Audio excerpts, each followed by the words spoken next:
Thank you everyone for joining in early. We just start soon. As soon as Fortune says, we will start.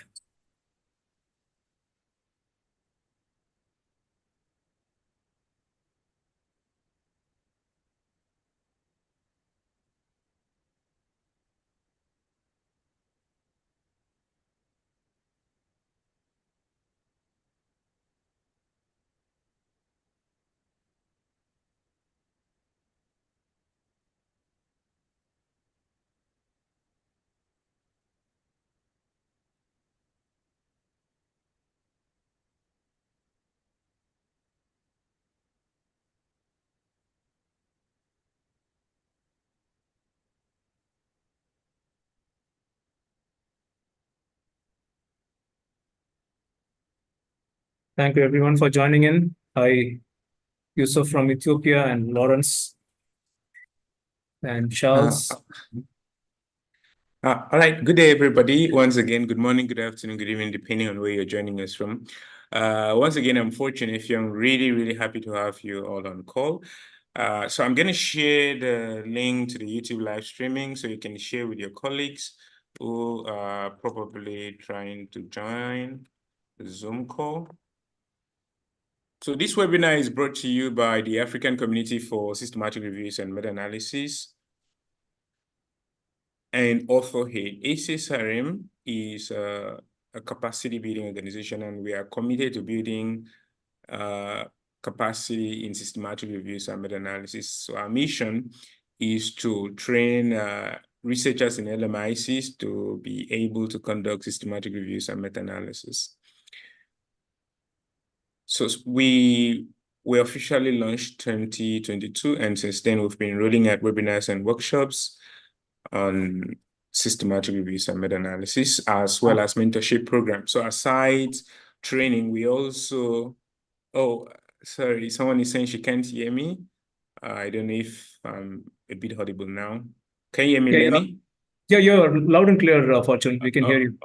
Okay, so we also organize mentorship programs, and in these mentorship programs, we guide review teams to publish and conduct systematic reviews. So we provide a collaborative team and mentors for them to, publish their systematic reviews. So you can read more about, you can learn more about us in our website. I'm sharing in the chat box now. So AuthorAID is a capacity building organization, and we're currently supported by AuthorAID. AuthorAID has been around for over 30 years, and AuthorAID provides support for LMIC researchers as well to conduct their research and publish. So we'll learn more about these organizations later in the webinar, and we're sharing links to our social media and those, and you can follow us and you join our WhatsApp community groups and our Google community groups. So for now, today we'll be discussing artificial intelligence tools in systematic reviews. And the facilitator for today is Dr. Lenny Vasathan T. So Dr. Lenny, it's over to you, and thank you for honoring our invitation. So, sorry, before you go ahead, please, can we keep all questions to the question and answer box? Because there is a lot going on in the chat box, and it's possible for us to miss your question. So we prefer that questions only come in the question and answer box. So if you want to do your introductions or call for collaborators for a systematic review you're working on, you can keep it in the chat box. But then questions concerning the webinar or concerning what we do can come in the question and answer box. Thank you very much. Over to you, Doctor. Thank you so much. It's just overwhelming to see so many people joining here, and it is a great pleasure to be able to talk to you all on artificial intelligence tools for systematic reviews. And this is an introduction. This is just to introduce you to artificial intelligence tools for systematic reviews. To start off with, I am a physiotherapist by profession. I finished in 2005 from Christian Medical College, Vellore, and my master's in 2010. And I'm currently affiliated to Physiotherapy Christian Medical College, Vellore, and also I am an honorary clinical senior lecturer in Melbourne University. I've got some publications and also a few awards. So there are a few ground rules I would like you to follow. We would like you all to keep your audio muted. This will be helpful for others to listen to carefully. And if you would like to keep your videos on, we'll be happy to see some faces. And we can use the Q&A function for asking any questions. If anything is not clear, especially if you feel that I'm speaking too fast, I would like you to just raise your hand to clarify or this is going to be a time of mutual learning, so we would like you to feel free to ask questions. You don't have to feel shy or feel intimidated because this is a time where we all are going to learn from each other.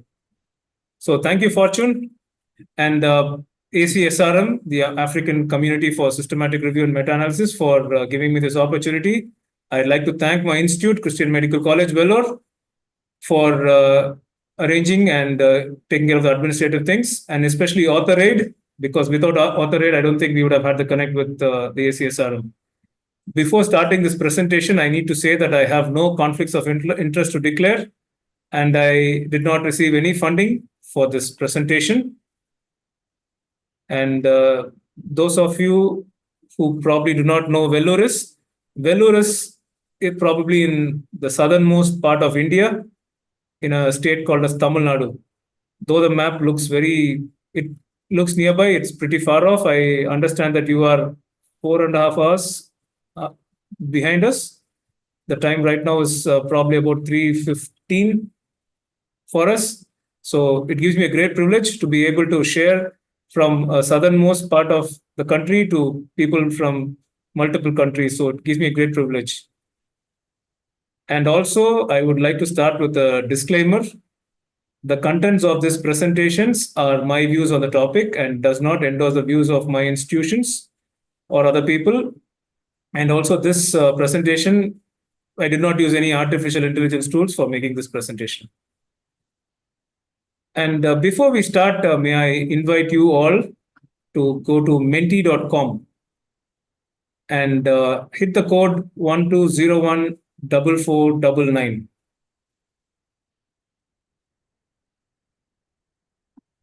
Just to make it a bit more interactive, we will make sure that it's an anonymous one. May I request all of you to go to Menti and there are 8 people.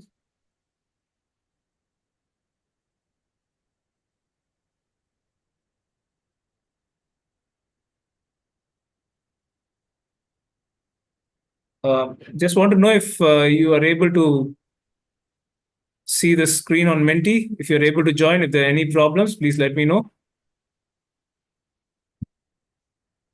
Are people being able to join in? Okay, there are 2 who've joined in. Keep it coming, people. This will help us to understand more about you and also what your expectations are.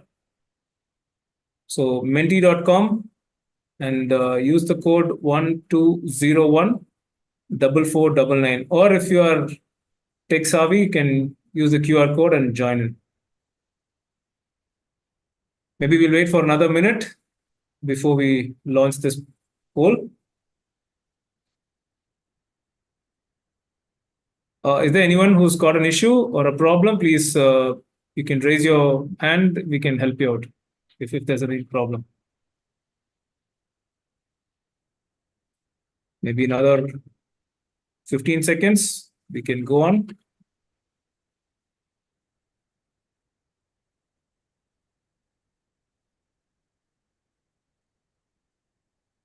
Okay, thanks for people who've joined in.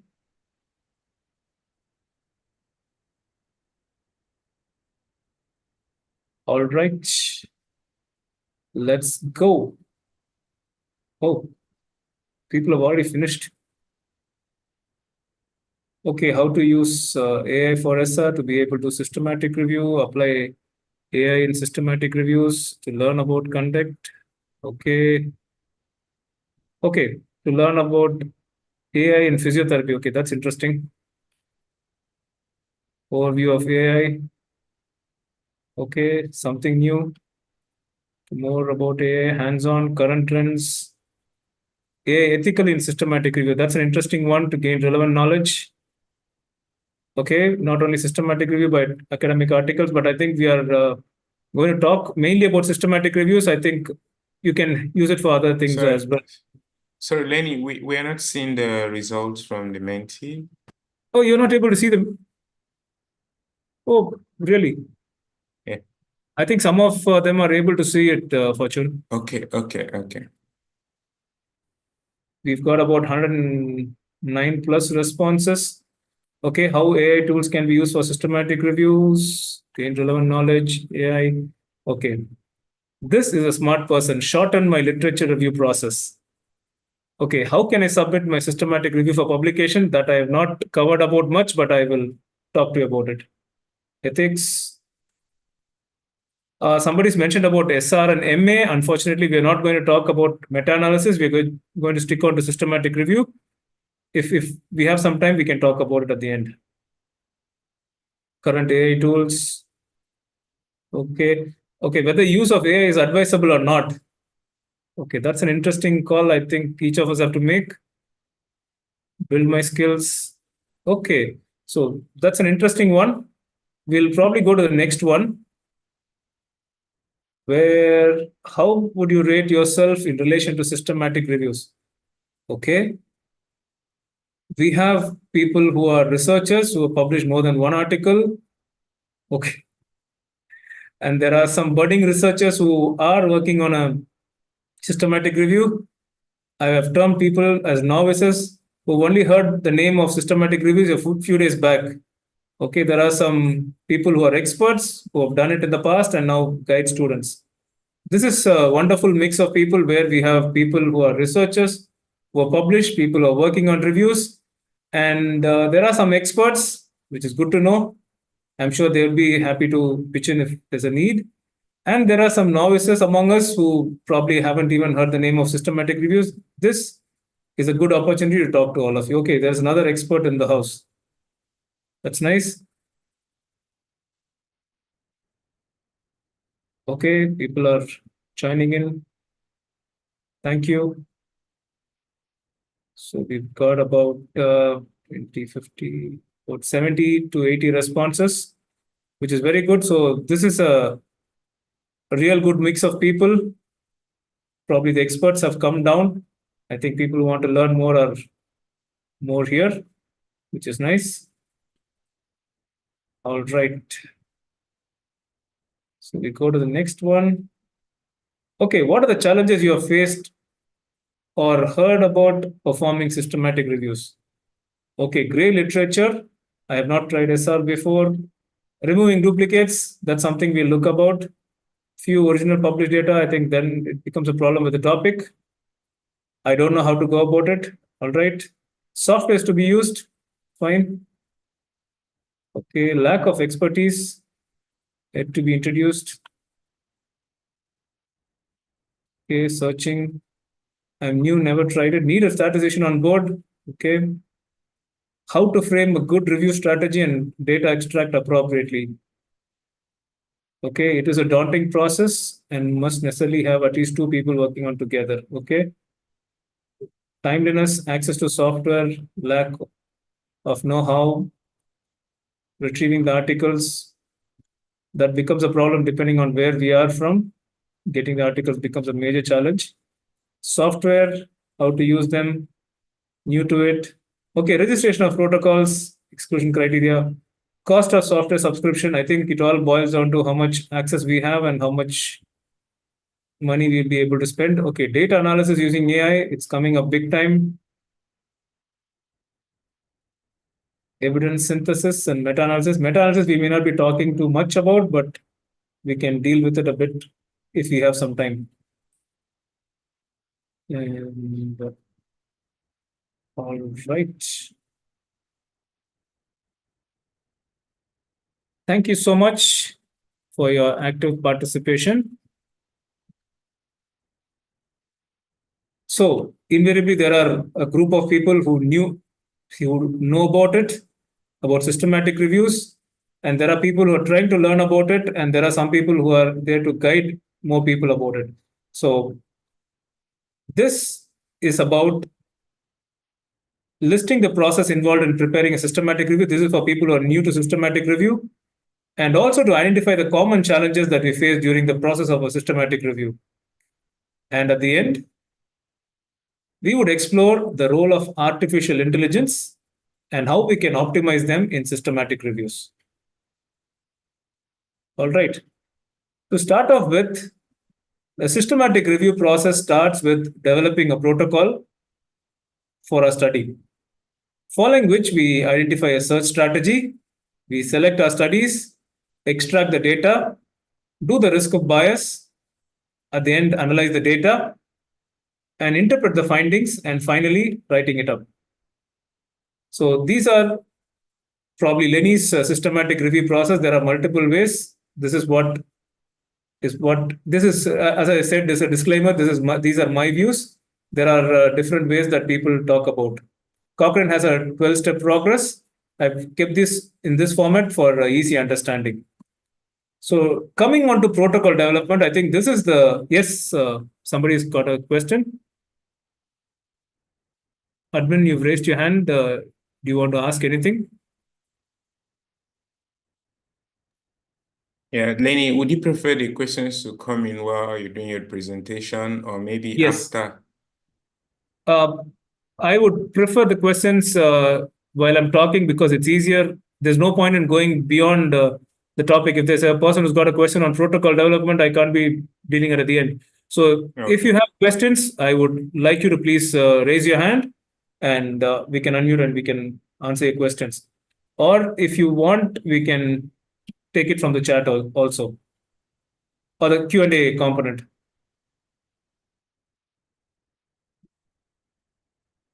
Okay, somebody says, I can't see the slides. Is the slides okay? Can people see the slides? Yeah, very okay, please. It's okay. Okay. And there's a person who says, how to perform systematic review in engineering, whether you are an engineer or whether you are a medical doctor, whether you are an astronomist or whatever, the steps are the same. So it all starts with developing a protocol. So this is the first step, because we need to know what we are doing. So it all starts with deciding what needs to be done in a systematic review. There are a few components here, which is a well-formulated research questions. Unfortunately, many times we fail because we do not have a proper research question. And also, we need to decide on what are the methods I'm going to do for my review. Am I going to look at RCTs, or am I going to look at observation studies, or am I going to look at cohort studies? So getting the research question is the first step, and deciding on what are the methods for the review is the next important step. Nowadays, it becomes very important to publish a protocol. There's a specific reason why I put a question mark for publishing the protocol, because by the time we finish our protocol and send it for publication, there are 2 other studies which have already been published. So then it becomes a waste of time for us because we do not know what to do. I would recommend people who are writing a systematic review to please publish your protocols, which would be very helpful because you own the material. It becomes your intellectual property and the journal's property. And even if you are finishing the review, you can quote that you pre-publish the protocol. And there are some platforms where you can do your protocols as well if you have some limited money.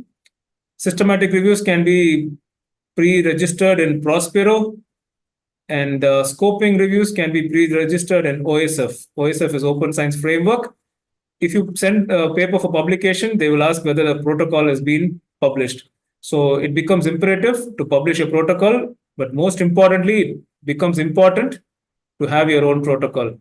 Okay. Can the protocol be published before data extraction analysis? Yes. Ideally, protocol can be published, because some people, what they do is they wait until they get the data analysis, because they're very scared if you put the protocol, somebody else will finish the data. But definitely, the protocol, getting it published as early as possible is helpful. Okay. What is a protocol in this context? The protocol is, what is your research question? What will be your methods? What are the things that you will analyze? What are the things you will do? Is what is a protocol. So protocol is telling people, what am I going to do with my review? What is my question? What are the methods? Or rather, what is the question that I'm trying to answer? Okay, somebody's asked, can I send this presentation by email? Definitely, don't worry. I will send it to Fortune, and I think Fortune can say send it across to people. If you have questions, I would be happy to take questions because I think the more interactive it is, I think the better for us, so that we can go one by one. Any questions in the protocol, please feel free to use the Q&A. I'll be happy to take it. I think it's important for us to know what a protocol is and the importance of getting the protocol before we start the study. I think that's important. We need to have the protocol ready before we start the study. All right. Okay, the next thing is our search strategy. Typically, we have information specialists or the librarians who would do the search strategy for us. And the next common thing in the protocol is about what are the databases that we are going to use the search strategy on. And each database has a separate search strategy which we need to be adapting it to. And then we have to run the searches. When we have multiple searches from multiple strategies, there are results which will be duplicated in multiple database search. So the first thing, once we get the searches, we need to deduplicate the results, which means we have to remove the duplicates and then we have to prepare for study screening. So a search strategy is where you decide on what are the things that you're going to do for finding the articles. Typically, having an information specialist or a librarian is very, very helpful. Identifying the databases, adapting it to multiple databases, running the searches, deduplicating it, and preparing it for study screening. Okay, how do we publish the protocol? There are some journals which are there. We should accept publishing your protocols. Some of the journals which I have published protocols is in BMG Open. There is PLOS One or PLOS One. BMC, musculoskeletal disorders, and multiple journals are there. But only concern is they may want you to pay some money. If you are a person who's from LMIC, there are high chances that they may kind of waive off the registration fees or the article processing fees. Okay, please can you explain the search strategy? Probably I'll do one thing, Elizabeth, about the search strategy. When we talk about the AI, I'll come back and do the search strategy examples because it might be difficult for me to explain it right now because I don't have anything to write. I will explain the search strategy in some time when we do the things.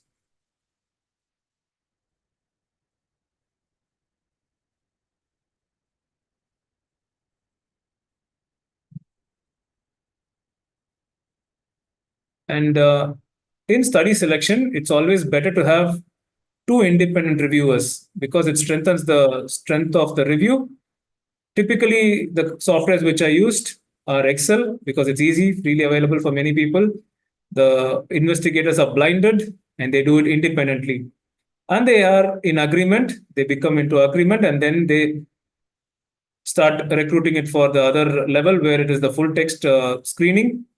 The screening criteria is something which is very, very important because based on this is how we include the articles for the review. So there are two levels, or some people say three levels of screening. One, we screen all the titles and abstracts, then we screen the full text, and then we have a consensus between articles which one independent reviewer say it is good. There are some people say it's not good. So one article, so then you mix it up and do it together. Okay. There's a nice question which says about how does one build a good search term? It's a great question. I think it comes with practice, and also looking at multiple studies also helps to identify whether search strategy is good. There's something called as a PRESS, PRESS. It's a checklist for peer review of search strategies. So you get the peer review done for the search strategy. It's helpful. And this does not come after the protocol. This comes with the protocol because I'm talking about how I will do because we are running the search. So we got the protocol ready. We are getting our hands into action. Unfortunately, Samuel, we do not have access with librarians, but we can give you some contacts of people who may be helpful with doing the deduplication and search strategies. So we have the protocol which is ready, and search strategy comes as part of the protocol. If that's the one we are looking at, Evelyn.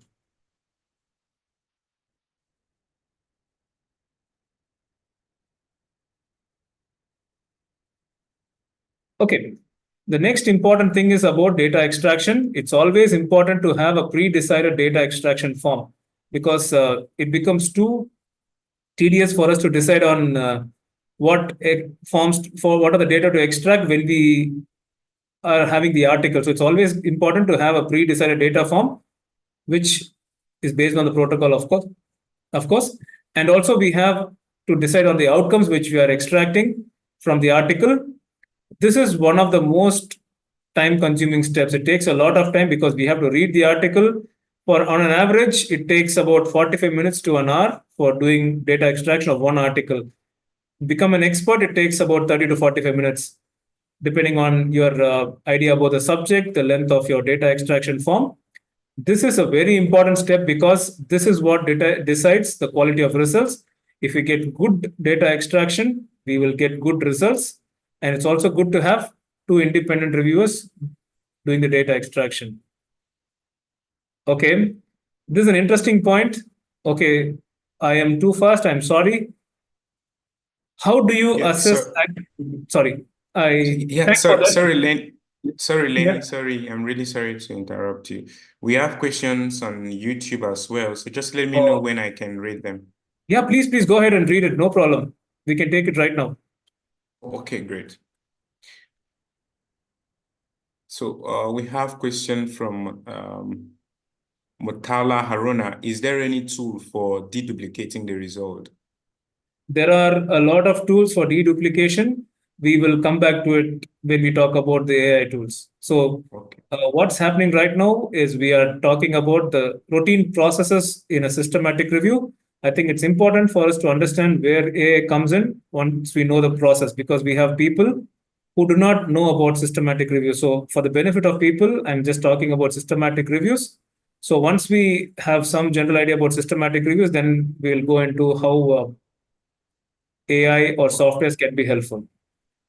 Okay, so I think that also answers Larry Matthew Mhm. question. She's asking how will the software look like Covidence help extract data? So I think you'll be coming to that. Yeah, I'm coming to it at the end. So we are not talking about the softwares at the moment. We are talking about the process of a systematic review at the moment, and then we will go on. All right, thank you. Okay, so we spoke about the protocol where we have a pre-existing protocol about what we are going to do. Then we discussed about a search strategy, which is important to decide which are the articles we need to take. I spoke about deduplication and data extraction. Data extraction, it's good to have a pre-decided data extraction form and what are the outcomes that we're going to take. This is a time-consuming step, but this is the most important step to get a good and rich data. There is a question about how do you assess agreement? Any statistical test? Yes, there are statistical tests. There are ICC and there's CAPA agreement. So it's important to, if you're doing the statistical test, it's good to mention those in the protocol and say, how did you come to a consensus at the end of it?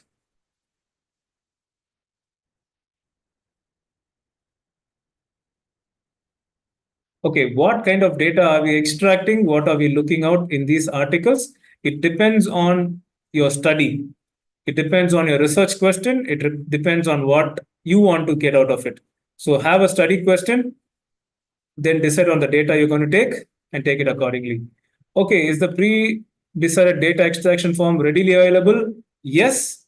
There are some Cochrane review groups who have their own data extraction form, but it may not be very specific to your study. It's good to have some data extraction form, but adapt it to our own use. I think then it becomes easier.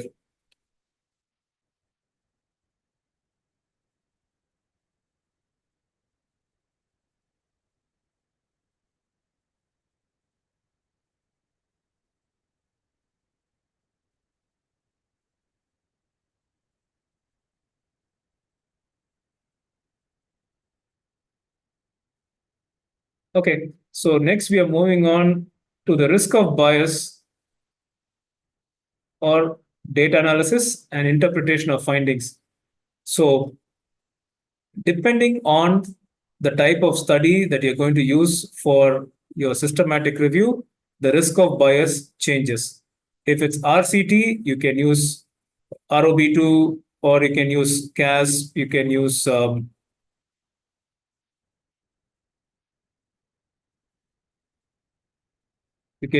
multiple things which are there. If it's non-randomized studies or observation studies, we can use an Ottawa scale or a Newcastle scale. There are multiple things we can use depending on your study that we are using. See, this is where it is important for us to decide on what we are going to do in our study. Unless we are sure of what we are going to do, it becomes very difficult to find out. So risk of bias is a manual task which will take a lot of time. And then we use the data analysis based on the protocol. One of the main reasons why we have protocol being published or readily available is because of outcome reporting bias. Because people tend to use only the things which are statistically significant and say that these are the outcomes which are significant. So to avoid outcome bias is why we have to publish the protocol, one of the reasons, and we can do the analysis based on what a protocol is. And if there are some deviations, it is always good to mention in the review. And a lot of papers get stuck after data extraction because we do not have time to write the findings and write the interpretation. But these are things which are key to the paper, because this is what will help the reader, and this is what will help people to understand more about evidence-based practice and also improving the evidence. Any questions which you would like me to answer? I'd be happy to take. All right, Lenny. Some participants are suggesting if they could bring in their questions at the end of your session. No problem. Instead of. Okay, yeah. I would probably not take questions. I will get on with the presentation and then we'll take questions at the end. Okay, yeah, before we start on the AI, I think we'll take questions. I understand some people may be distracted. I'm sorry. So, yep. So, risk of bias, data analysis, and interpretation are important. And then the writing it up. This is the commonest step, which kind of is difficult for many people, many of us, because we don't have time. There are other things which keep coming up. And also we wait for the perfect time to complete the write-up. And sometimes we send it to co-authors. We never get the papers on time. We send one of our paper to one of our co-authors. The author took about 3 to 6 months to send the comments. So it becomes very difficult. And suddenly we have new ideas. We change analysis. So, excuse me. So it becomes important to stick to the protocol. So how much ever new ideas we come, we stick to the protocol. And also if there's a change, we always mention in the review that there is some deviation from the protocol. I think those are things the journals will agree rather than not changing it. I think it's important that we be transparent in whatever we do.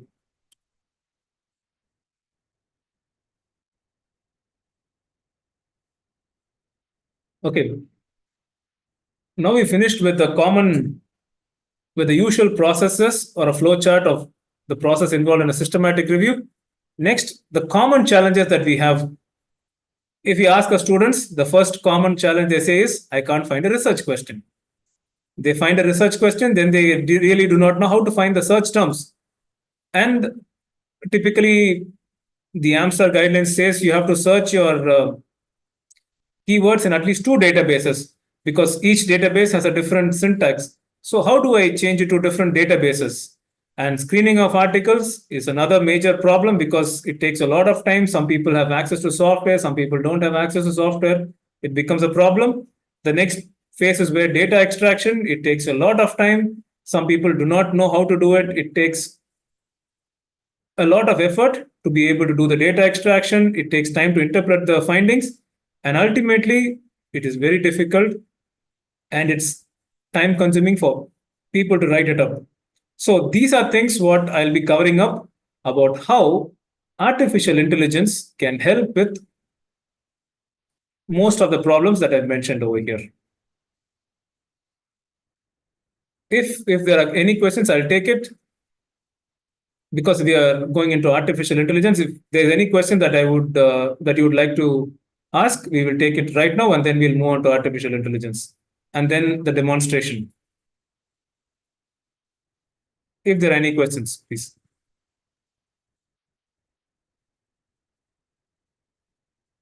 Okay, there's one question. Okay, how can I make a data extraction form? What kind of data are we extracting? I think this is a question. As a reviewer, you would be able to answer this because data extraction is something unique to the study that you are proposing. It is unique to your protocol, and it's dependent on what your research questions are. And we have a lot of team members who will do a systematic review, so we can discuss with your own team to decide on what are the data which is important when you have to extract.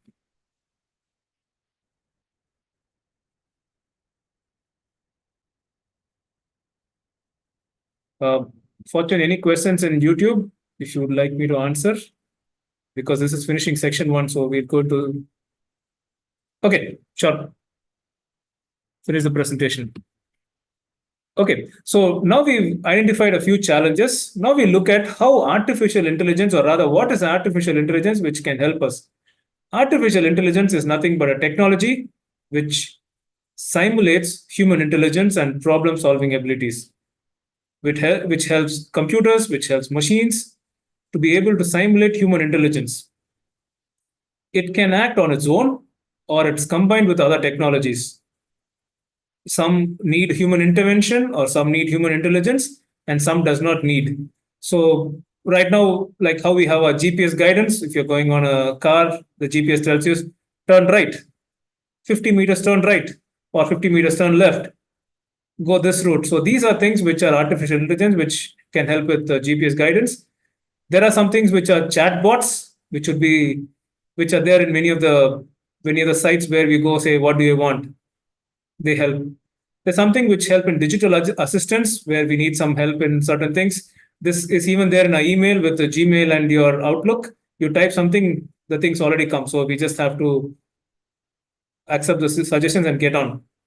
And generative AI, if there are students, this is a boon. But if you're a teacher, this is something which you may not really like, something like ChatGPT. ChatGPT has taken the world by storm where they generate a lot of things. It generates information. So that's a type of generative AI. We'll also tell about what is machine learning and deep learning. Right now, each day there's a new artificial intelligence application which comes in. So there are new tools which are available every day. So we can choose whatever works for us. At least for me, I would rather choose some things which are free rather than some things where I may have to pay some things. And ethics in artificial intelligence is coming up big time because ethics is a tricky question. There was a big debate in Twitter a few days back when a person's article had a typical ChatGPT response, and people were very upset. Why did the peer reviewers not even pick it up? And how do they allow to have a ChatGPT response in an article? So ethics is a very gray area right now. We will come back to the ethics in a bit more detail later. Okay. See, this is something which is a kind of comprehensive one about machine learning and deep learning. See, artificial intelligence is the overall thing where we are able to do things which would normally require human intelligence, but we ask machines or computers to do it for us. And machine learning is where we give the computers the ability to do without much of a hassle. And deep learning is where it is like human intelligence, where the machine has a lot of algorithms and it decides and does a lot of things. I am not very sure how many of you watched the movie The Eagle Eye.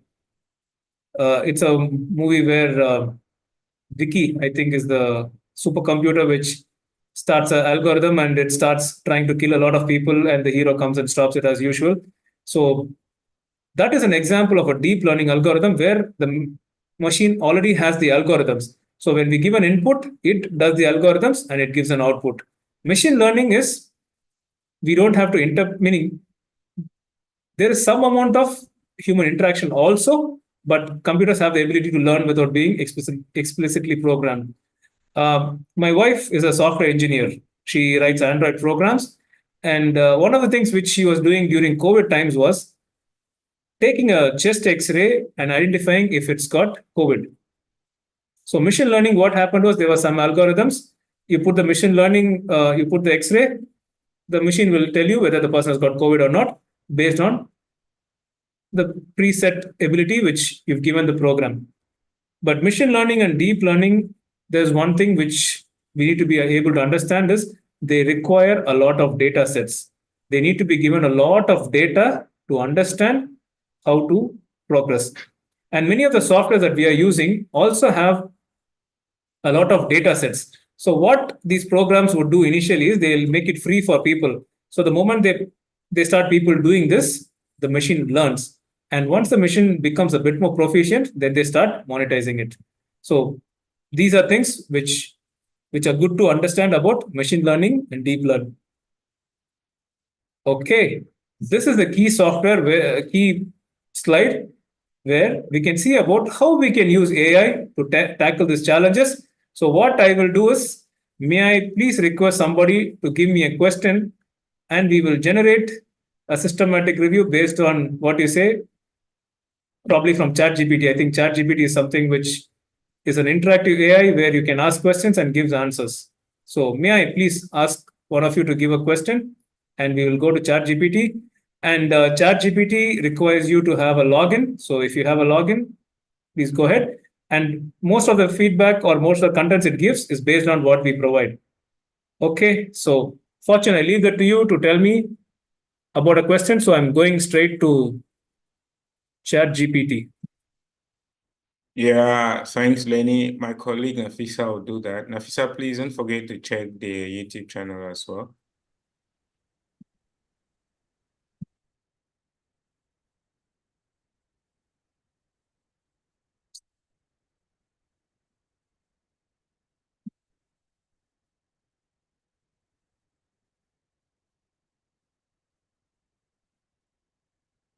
Okay, so Okay, we have, probably we'll take one question for the review. How can ChatGPT help? Is there anybody who hasn't heard of ChatGPT?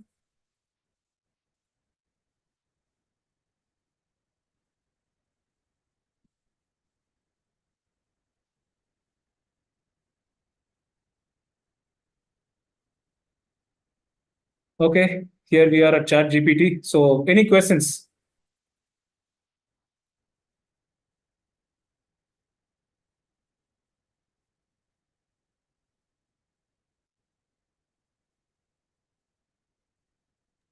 yeah, I think there is a hand from Comfort Vandu. I don't know if you want her to go ahead. And then there are some suggestions already in the chat box. So I don't know if you'd want to go with them. Maybe I would let you pick one thing, Fortune. One question. So, we'll ask ChatGPT what ChatGPT thinks about systematic review topic. Yeah, okay, great. But we're not seeing your ChatGPT screen. We're still having the table.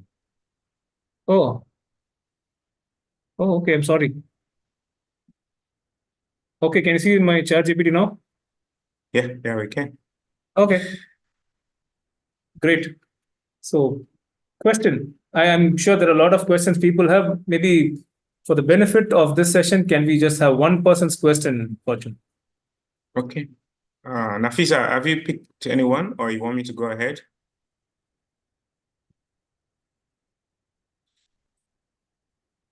Okay, we have here, what are the effective violence prevention interventions in sub-Saharan Africa? So I'll just put it in the chat box again, but it's in the chat box. What is the question again? Okay, effective violence preventions.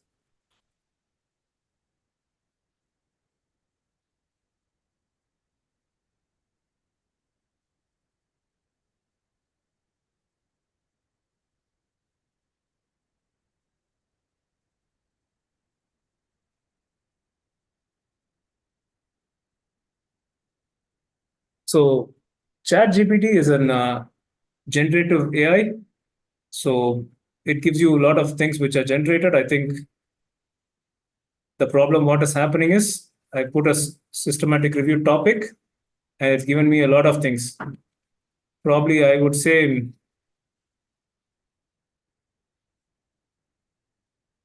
search.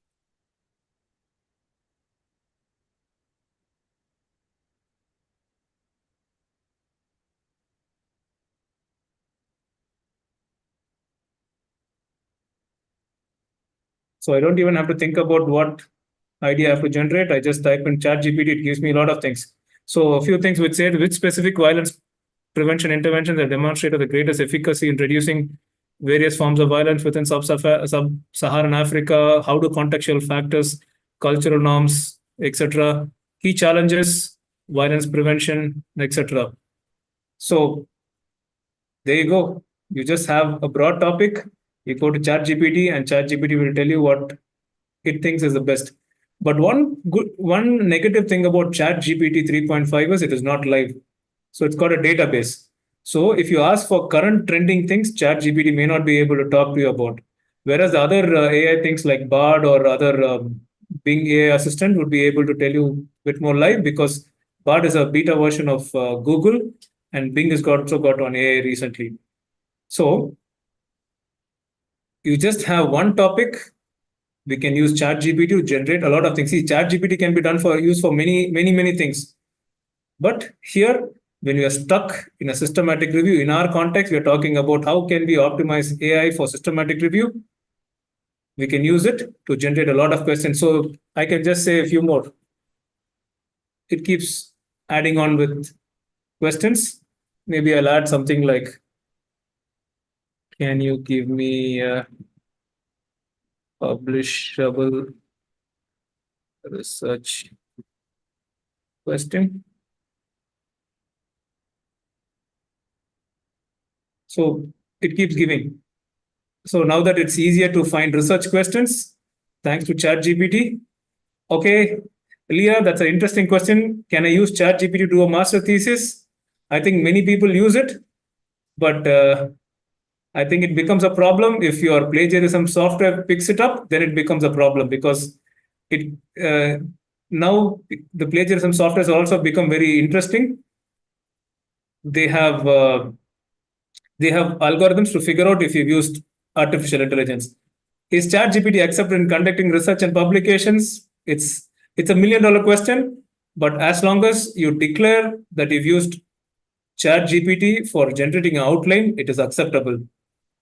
There are some universities which ask you to declare in upfront, saying that have you used ChatGPT and to what extent have you used ChatGPT or AI. So, for example, if you do an assignment, you say, I use ChatGPT using these prompts for generating outlines. That is acceptable.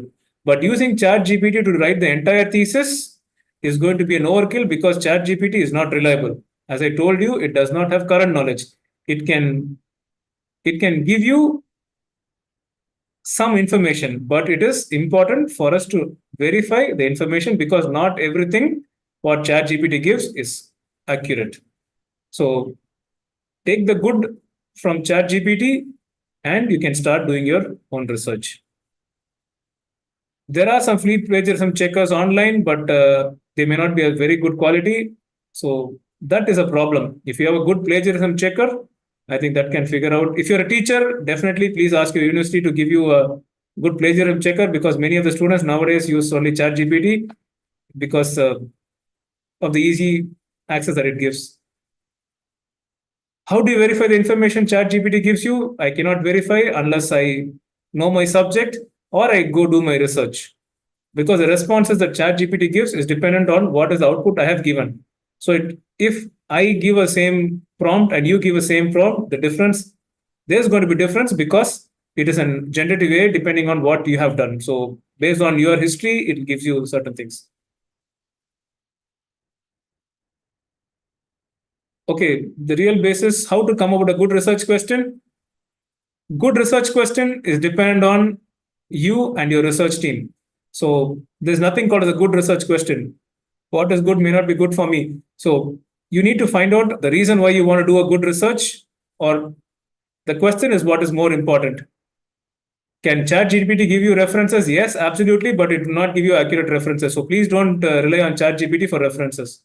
We're coming back to the references. There are other AI tools which can give you references. So we'll come back to it.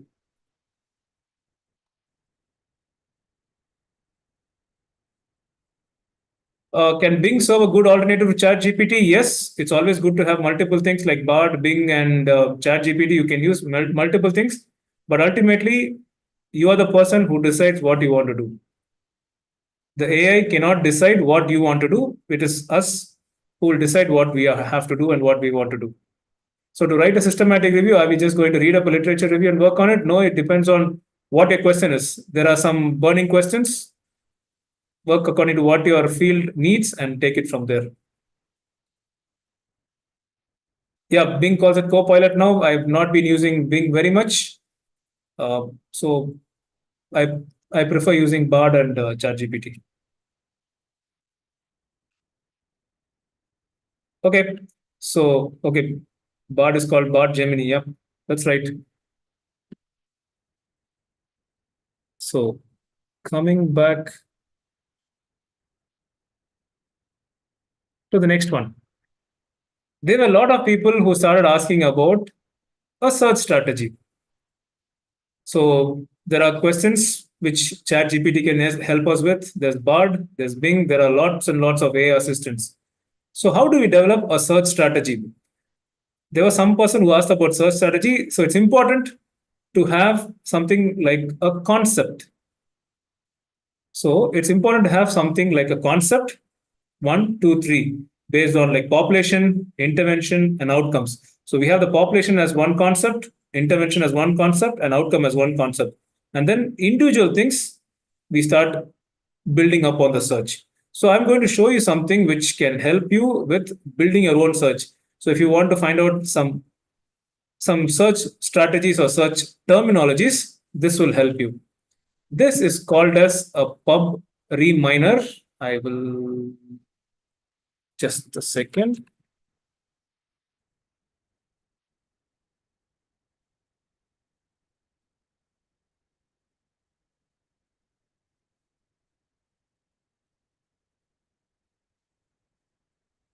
Okay. This is a pub reminer. There's one thing called JSTOR also. So what this will do is, this will give me a lot of alternative search terms. So if I'm going to type on exercise,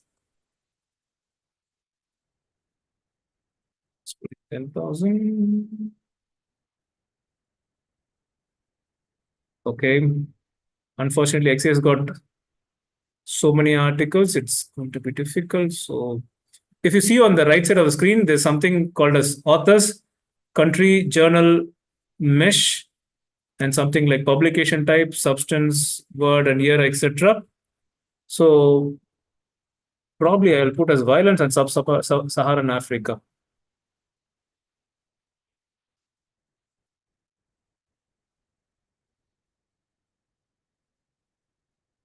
All right.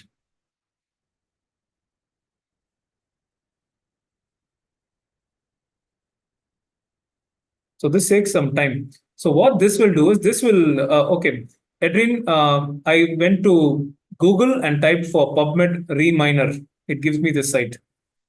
Anyways, it's there on my PowerPoint. You can look at it when Fortune sends it to you.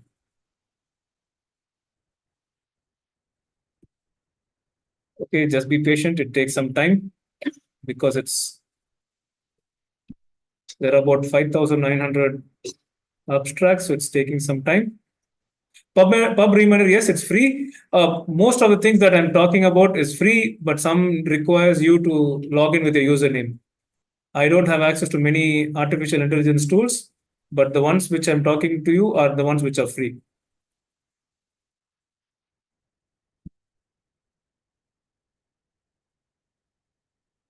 So if we look at violence in sub-Saharan Africa, there are so many things which you can take.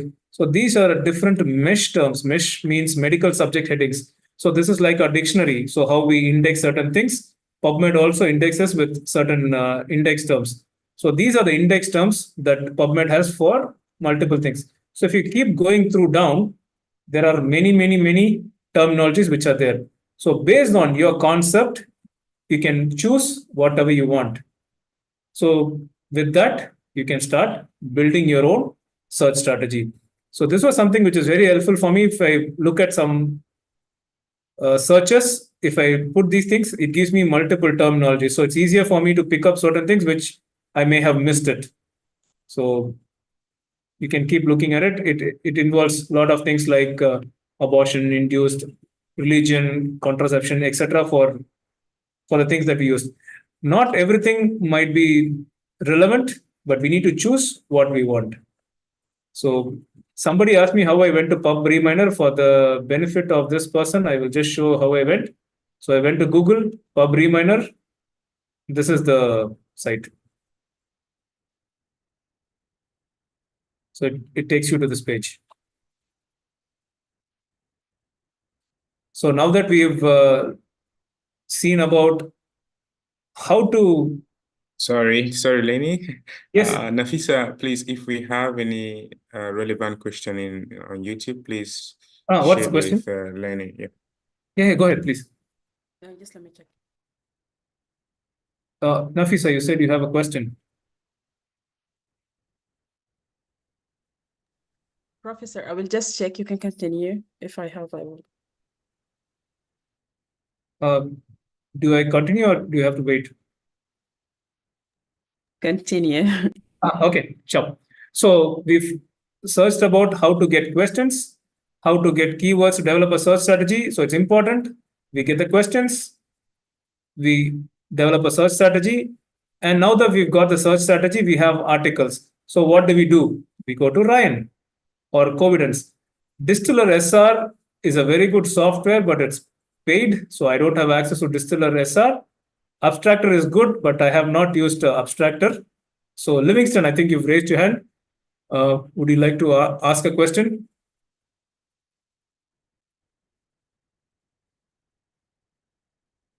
Livingston?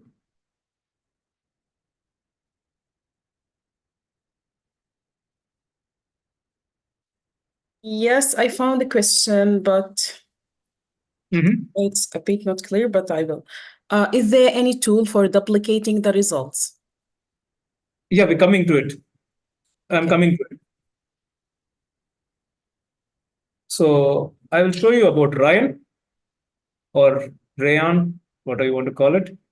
It's a free-to-use software. It used to be called as Ryan.QCRA, Qatar Computing Research Institute. Now it's Ryan.ai.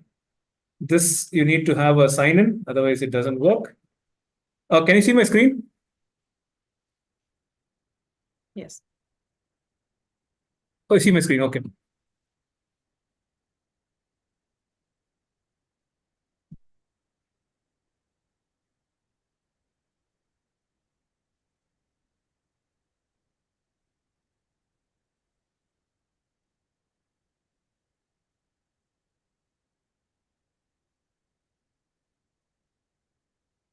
So Ryan is a intelligent software. The interface has changed very much right now. So I'm just showing some study which we've done earlier. So it gives you option to have multiple people in the review. It can help you see what each other is doing. And the AI assistant is not live yet. Once it's live, they will tell us. So Ryan is a very good tool also for deduplicating the results. So if you look at my screen on the left, here it says possible duplicates here. So I can click on this and resolve the duplicates. So Ryan is a good tool for duplicates. Covidence is a good one. I'll show Covidence in a while. And what happens is I click on this, I can see the paper, and then I can include or exclude based on this. So based on the question itself, the software will tell you whether it's something you would like. If it's in green, that means it's something which you would like. And if it's in red, that means you may want to reject it. The older version of Ryan had some percentages also, which can tell you about how it might be helpful for accepting or rejecting it. But probably the AI assistant is not live. So once we get the AI assistant, it's not come yet live. But once it comes, once we do the data, it will tell us whether it is to be included or excluded. So more number of reds, which can tell us that it might be something which is excluded. which you can exclude, and the green ones is something which may help you to include in your search, in your study article, depending on the research question. See, the problem with Ryan is unless you work on it, it's difficult for me to explain. Ryan is a software where 2 or 3 people can do the screening simultaneously in different parts of the world. And you will know the progress of what's happening with each other like this. So how much articles have you screened? How much did the other person screen? How many conflicts are there, etc. And the best thing is it's free. In Ryan, you can put the articles by starting a new review and uploading into multiple formats. Like it involves multiple formats. You can use it from a EndNote upload or an NBib upload or any format it uploads. So for that, I will have to start a new review. Maybe I'll show how to do a new review. So I go to create a new review. So I say violence in sub-Saharan Africa. What's my review type? Systematic review, review domain. I'll just put as social sciences. I just give some explanation about this thing. And I create a new review. Then I click on uploading the articles. I do a search study. And these are things which it accepts. It accepts EndNote. It accepts RefMan or RIS. It BibTeX or PubMed XML, CSV, anything. So I select the files. I click upload. It comes in. So then I can start doing the things. I have not done a search strategy, so I don't have any papers for it. So just for you to understand, I put that. Okay. So now we will go to Covidence. Covidence is a nice software, but it's paid. Usually the first Covidence review is free. Almost.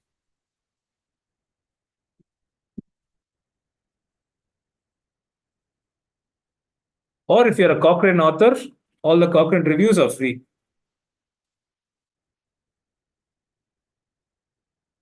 So I have a Cochrane account, so I will sign in with my Cochrane account.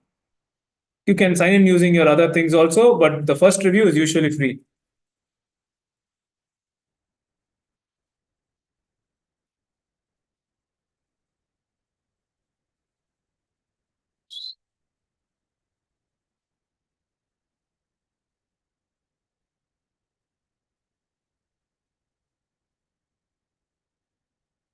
So for time being, I'll just open this.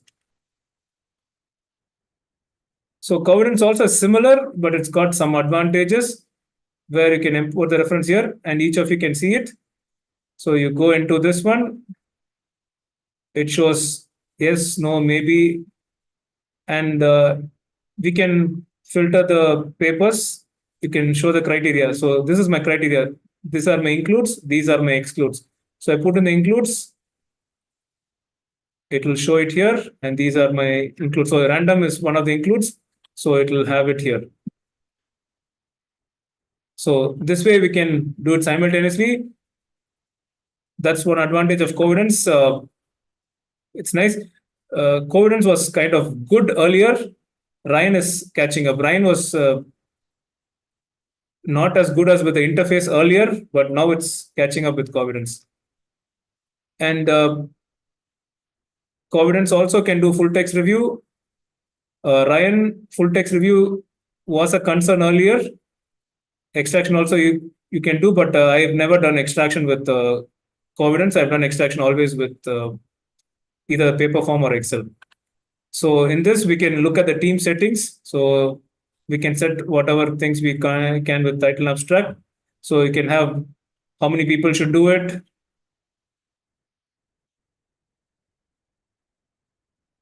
What is the settings of your review? So what is this review all about? What is the eligibility criteria that we have? So we can start typing in the eligibility criteria here, and that will be highlighted in the review itself. And we can have some study tags also. So these are tags which we have done. So we can tag a study using like pain tag, strategy, spasticity, systematic review we need, we don't need. So these are tags you can create, and this will be helpful.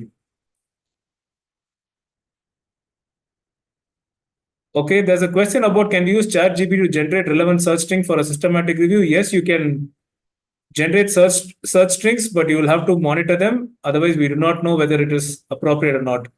Pub Reminer is a time-tested one because it's got the mesh from PubMed.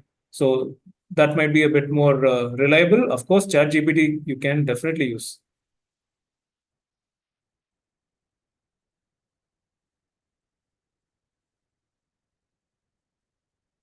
So that's to do with. So we are done with questions, search strategy, and search title and abstract. This is something which really made a great change in my life. This is the polyglot adapting to search strategies, because I really am happy with doing the search strategies in PubMed, but to do it in Embase and other things, it's easier. Okay, in Covidence, how do you include reasons for exclusion?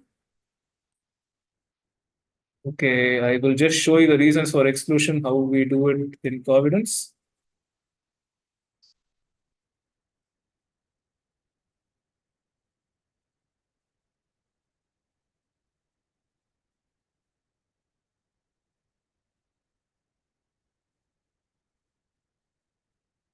So if you look at this, these are the conflicts, because one person has said it's a wrong outcome, one person has said it's a wrong study design. So whenever we exclude things in Covidence will ask us for, okay, I'll show you here.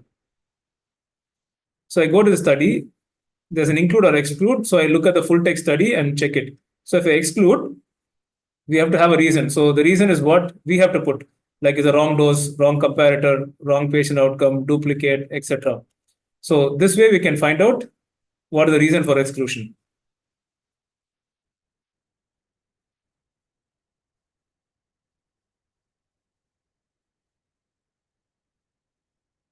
So I was telling about adapting the search strategy.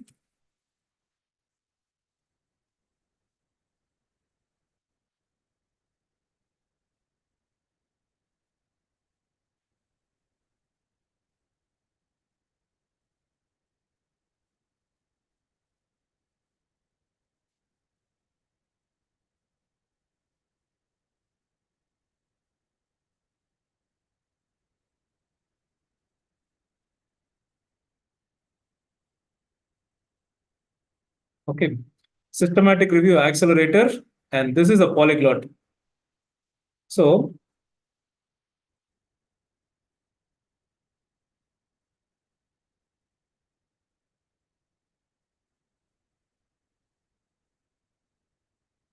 what happens is, here we identify the search strategy already. So say I'm trying to say violence and sub-Saharan Africa.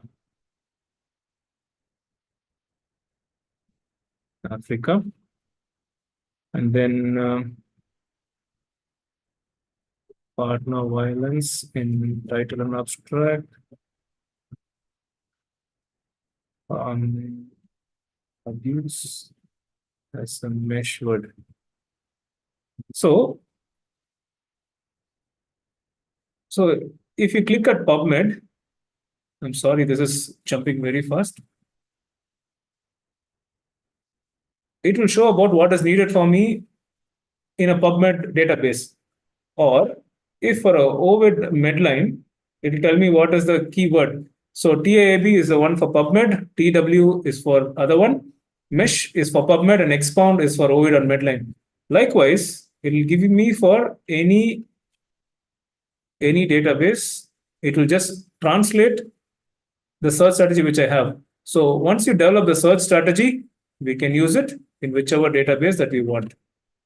Even for Embase, it has the same thing. In Sinhal, there are a lot of studies which talk about this SRA and polyglot to be a bit more reliable. So if you have the search strategy, if you want to do it at multiple databases, we just have to input it and use it with the SRA polyglot. It can give us the search strategy. This will not teach us how to do the search strategy. It is our responsibility to input the search strategy. That will translate and give us the results. Okay, somebody says reason can be only done for full text. No, title and abstract also it will be excluded. But the reason you need not give it a title abstract because it will be two people who will do it. So you can do something called as note. In COVID, somebody Bill Kisu Lawal has asked a question at title abstract. How do you do it? You give a note that can be helpful for identifying between both you and your co-researcher. Okay, so the next one, I've saved the best for the last few things. So now going on to data extraction, robot reviewer. This is also an interesting one, but robot reviewer does only for RCTs.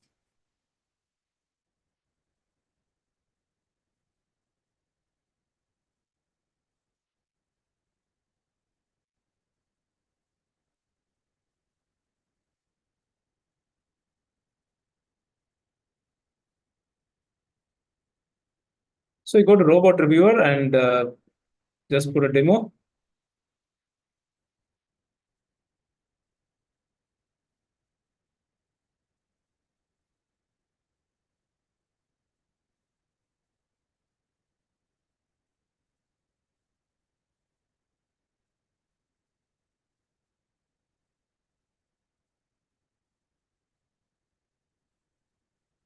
Unfortunately, it's not working at the moment. I'm sorry.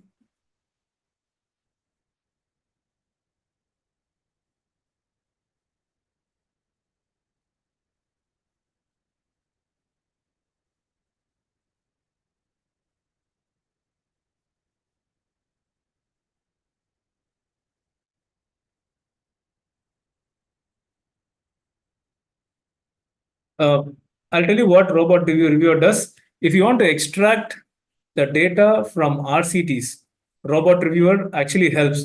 So you can go to the site a bit more later when it's working. It's not working online. So we can put the PDF into the robot reviewer, and the robot reviewer will do the extraction, will do the risk of bias, and it will extract the outcomes you want and give the data. Interesting, right? But this does it only for RCTs. If it's a non-RCT, it may not be of help. I'm sorry it's not working. I'll try it once more. If it's working, we'll do it. Otherwise, it's going to be challenging. Oh, great. So there's already an example. They have uploaded 4. This is not mine. Somebody else has done this already. It's a demo. So they put 4 PDFs, and this is what is the report which robot reviewer gives. It gives you the risk of bias. It gives you the summary. It gives you the summary of the interventions, participants, outcomes, finding results, including the character of studies, etc., and the risk of bias. So this was partly developed with people who worked with Cochrane collaboration. So this reveals a lot of people who've done Cochrane reviews will know that these are things which are here.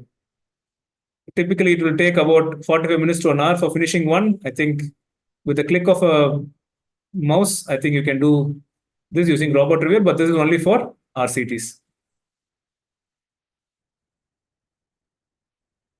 So now we finished with how to ask questions, ChatGPT, search strategy, abstracts, databases, data extraction, and now we're going to research writing. This is interesting. Jenny is a paid AI, but it gives us something called as a credits. So that will also be helpful.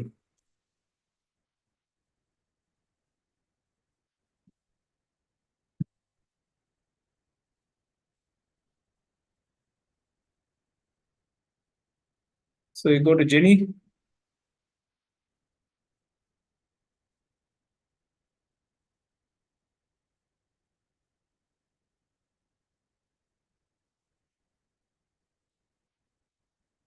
It requires you to have a username.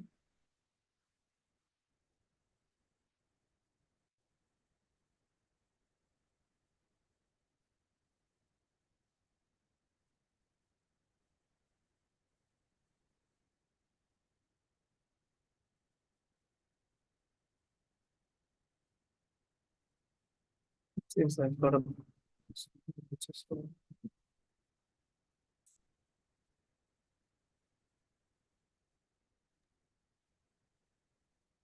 Sorry, Lenny, while we're waiting for you to sign in, would you want to take one or two questions? Sure, no problem. Nafisa, could you please share with us the questions we have? Just I will share from YouTube. There are some questions. I think they have already been answered while you're talking.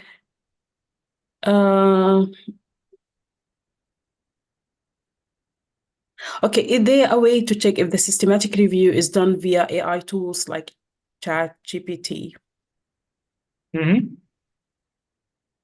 Should I repeat the question again? Please. Could you, Nafisa, please? Sure. Is there a way to check if the systematic review is done via AI tools like ChatGPT? They're talking about AI detectors, I guess. Probably yes. Turnitin and other plagiarism checkers would actually find out if you're doing it through an AI. So that can figure out if you're doing it through a AI thing. Plagiarism checker is what will check, but it will not give you similarity index, but it will talk about auto-generated content. So it gives like a auto-generated content. So they have some algorithms where they can find out if you're using ChatGPT or other things. I would like to also to add something here. Turnitin, they have AI detectors, as you mentioned, but I think most of the universities they don't subscribe to that part. For example, in my university, they had that one, but suddenly they stopped. So I think they don't pay for it. And I think this according to the guidelines of the journals itself. So each journal has a guideline for publishing and including AI, and some they are not. So I think it's better to check the guidelines of the journal first.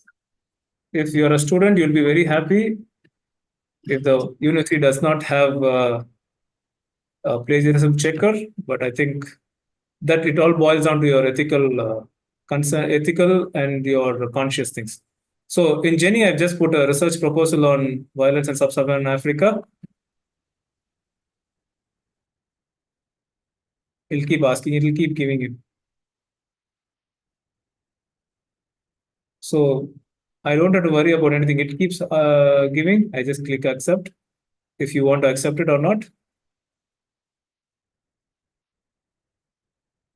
So this is auto-generated content where you give the input and it just keeps giving you the content. So you don't have to worry about writing. So this is something which would be very helpful for us to write. But importantly, it is always good to counter check, is it right or not right? So that's where human approval needs to be there. So that's about Jenny.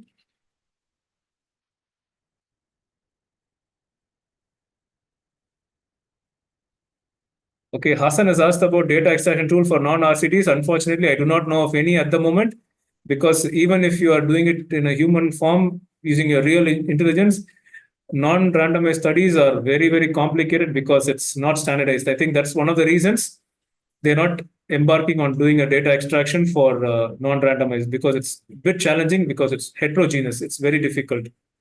I am not very sure about qualitative studies because I've not really worked on data extraction tools in qualitative, but ChatGPT, you can use it for qualitative studies. There are some papers which come up with some thematic analysis ChatGPT itself can do, but I'm not very sure of data extraction tools. Sorry. Now the last one, if we have some more time, we are slightly running short on time, 5 minutes. Research Rabbit is something which is very, very, very helpful when it comes to finding citations and related articles and the networks.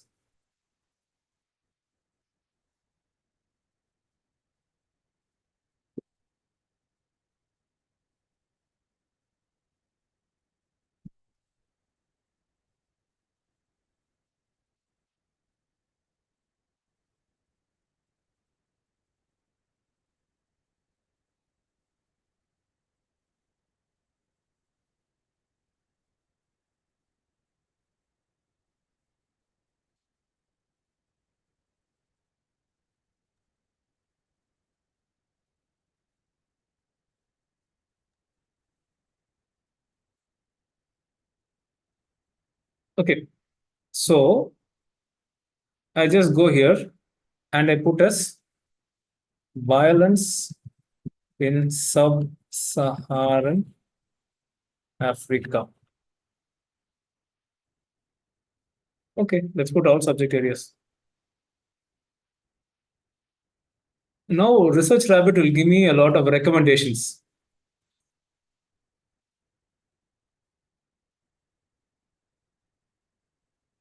Because I'm sure there are a lot of articles in it, and Semantic Scholar will take some time.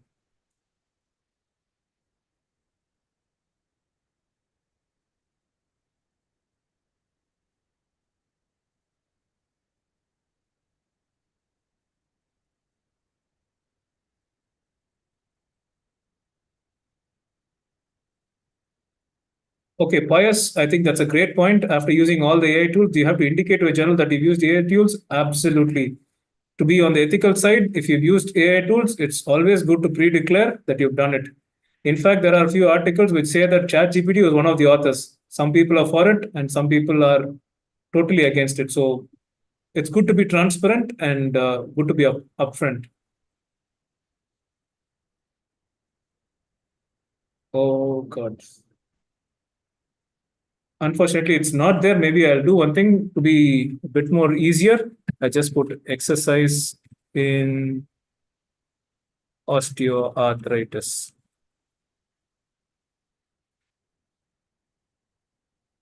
Research Rabbit is free, yes.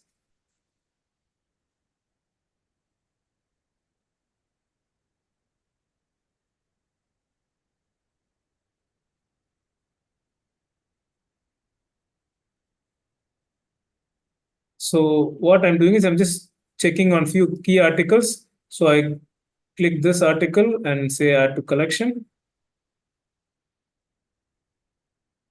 So now I go back to the collection on this article. So when I click on this article, there are about 1,554 articles, papers, which have done it similarly. And this has got about 80 references and about 154 citations. And if I want to explore the same author, I just click on the author. Okay. Fiona Dobson happens to be my friend.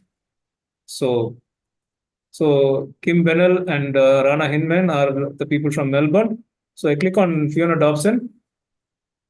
It will give me her published work and her collaborators and her work.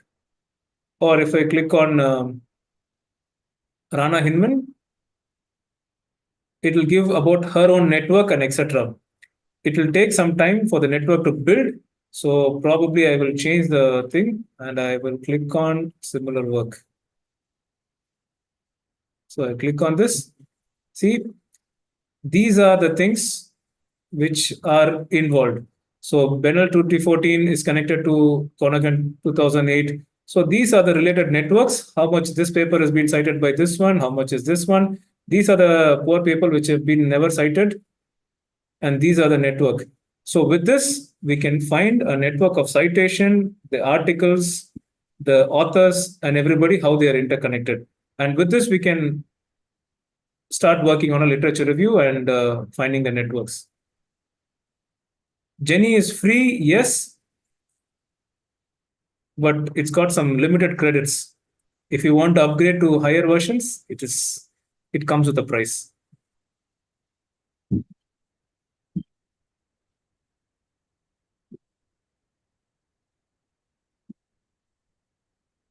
So we've looked at these multiple problems like questions, search strategies, screening title and abstract.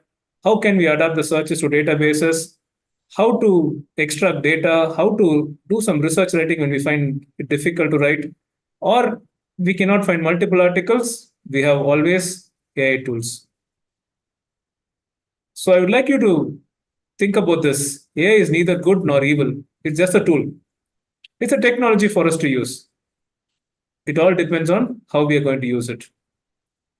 And to summarize, this was my objectives. By the end of this workshop, the participant would be able to list the process involved in preparing a systematic review, to identify the common challenges faced during the process, and to explore the role of artificial intelligence in systematic review. So, if you think I have not covered some things, please feel free to use the chat. So, it will be helpful for me also to tell you. And if you have any feedback and suggestions, I'd be happy to take some suggestions. If you want to have some collaborations, please feel free to send an email and we'll be happy to work it along. So thank you, Fortune, and the team in ACSRM. 4:31, I finished. I would be happy to stay back for another 5-10 minutes to take some questions. Understanding the time, you can probably go if you have some work, or maybe I'll stay for another 10 minutes. If you have some questions, I'll be happy to take it. Thank you very much, Dr. Laney. It was really fantastic, and it's good to see the very, very heartwarming feedbacks we're already getting in the chat box. But then we are already beyond time. The session was scheduled for 1 hour, 30 minutes. So we have barely have 5 more minutes to stay. So then I know we still have lots of questions. So Nafisa, I will share the question box in the chat box, and you can share your questions there. We'll be creating a blog post on our website, and we'll be attempting to answer some of these questions. And then she would share a feedback form as well with you. So you could share with us your feedback, tell us what you think about the session, tell us what you think we can improve, and that would be really appreciated. So yes, to answer the question on the slide, we'll share the slide with all participants registered for the session. But if you did not register, it might be difficult for you to get it. You would have to check our SlideShare platform to know when we have uploaded it. Yes, Nafisa has shared the feedback form, and we're looking forward to getting your feedback and knowing what we could improve on. Thank you. Perfect. For certificates, yes, this is a certificate webinar. We'll be sharing the quiz with you via email. And once you complete the quiz and meet the requirements, you would be able to get a certificate. And no, ChatGPT is not allowed, or any other AI tool is not allowed for answering the certificate questions. So we'll be combining this session with 1 or 2 other sessions that we've had. So the certificate of attendance that you'll be receiving will be covering these 3 sessions. So in a few days to come, you'll receive our email, and we'll be sharing with you how we'd go about the certificate process. And if you've had any certificate challenges before, we put that into consideration, and we have sorted that out. We don't expect to have any challenges with certificates anymore. So then we are really thankful to you once again for joining, and we encourage you to follow us on our social media handles, because we have lots of sessions coming up in the coming month. We'll be doing a detailed session on conducting systematic literature search that will be coming up May of this month. And then we have a systematic review workshop that is coming up in Ghana. It's an hybrid workshop. So I don't know if Nafisa can share the link to that feedback. We like to know how much you would be willing to pay for a systematic review workshop as a virtual or as an in-person participant. Nafisa, I don't know if you can lay on the link. You can share with participants. But then we'll be sharing it through their email as well. But if we can Just a second. Okay. In the meanwhile, let's just answer one question. Somebody's asked about AI and sample size calculation. I really have not tried it, but there are some free softwares like G Power. You can use it for calculating sample size. And there's another software called NMaster, which is developed by Christian Medical College Vellore. I don't think it's available free. You can get it for a price. I don't think we get it for free as well here. But G-Power is a software which you can use it for free to calculate your own sample size, if that's what you're looking at.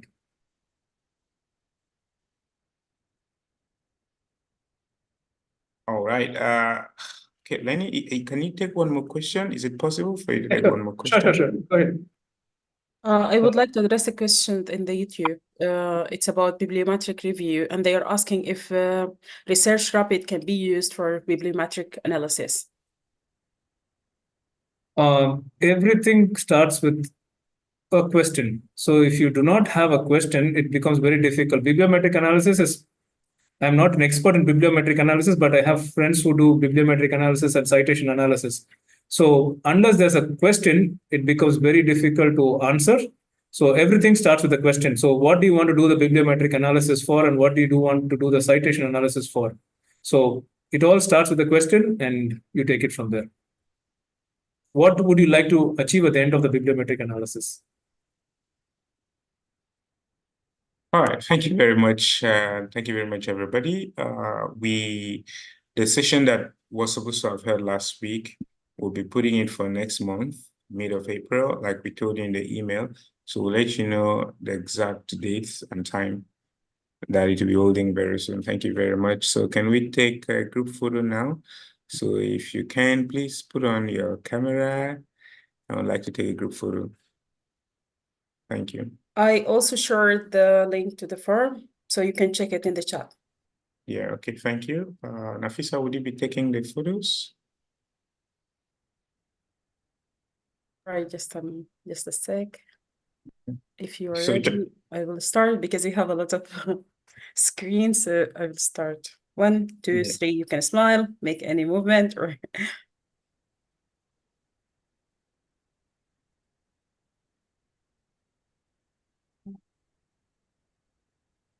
good. The first one I've done. I'm gonna go to the next one.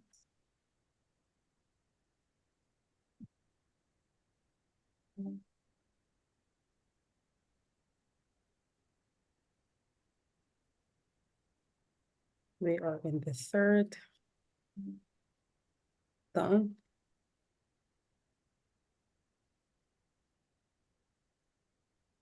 And we are.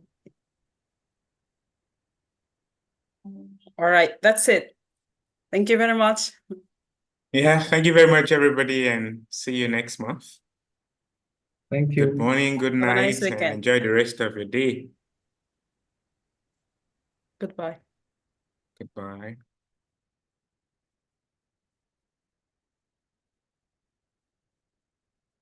All right, so we'll be ending in 5, 4.